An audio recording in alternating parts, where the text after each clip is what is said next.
Thank you, Mr. Chairman. Votes have been called. Are we still good to go?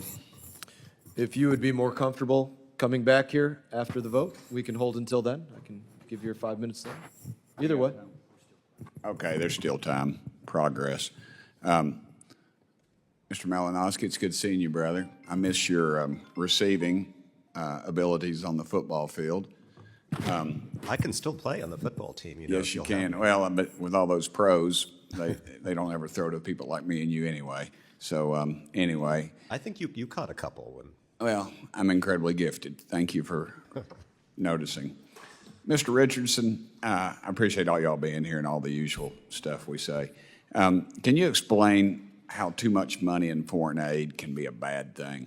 Yeah, no, I appreciate the question. It is, I would say two things.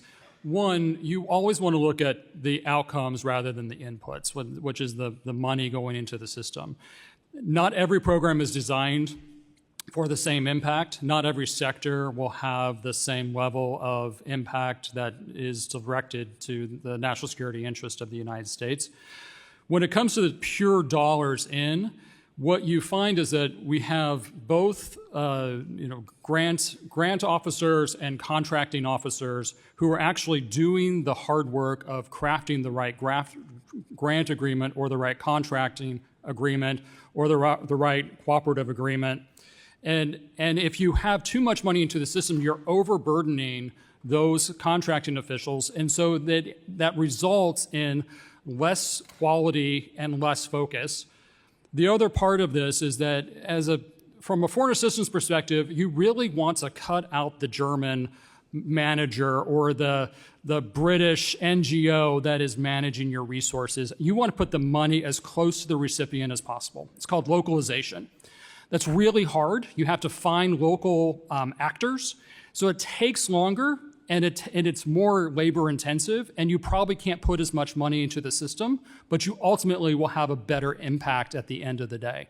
So having less money into the system allows you to better localize resources, better focus your attention on improving the actual approach that you're taking in order to have that better focus on impact.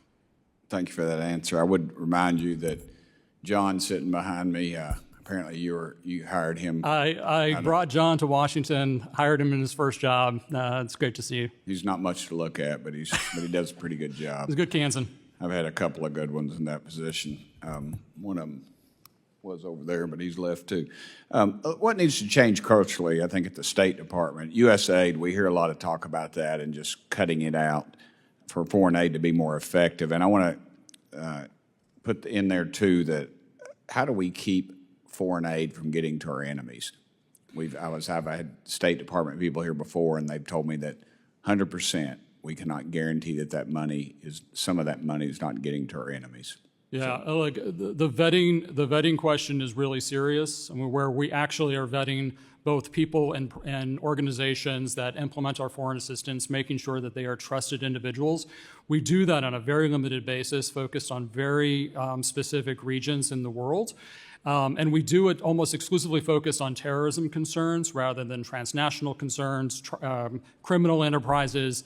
I think if we start expanding both what we are looking for in our vetting and expanding the amount of time and effort we focus on vetting, expand the number of countries, I think we can get a lot better and be closer to protecting the investments the American people are making.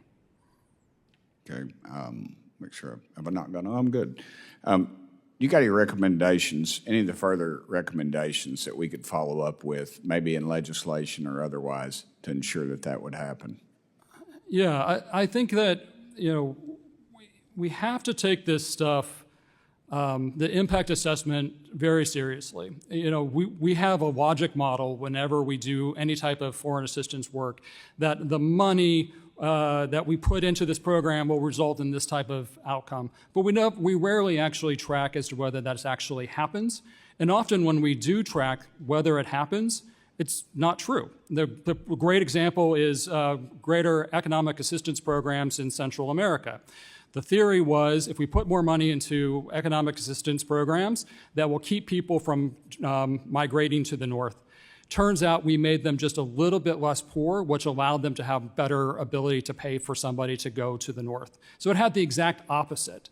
Great logic, terrible results. That's not the type of programs we should be funding, and I think Congress can really dig in and require that type of impact that is essential.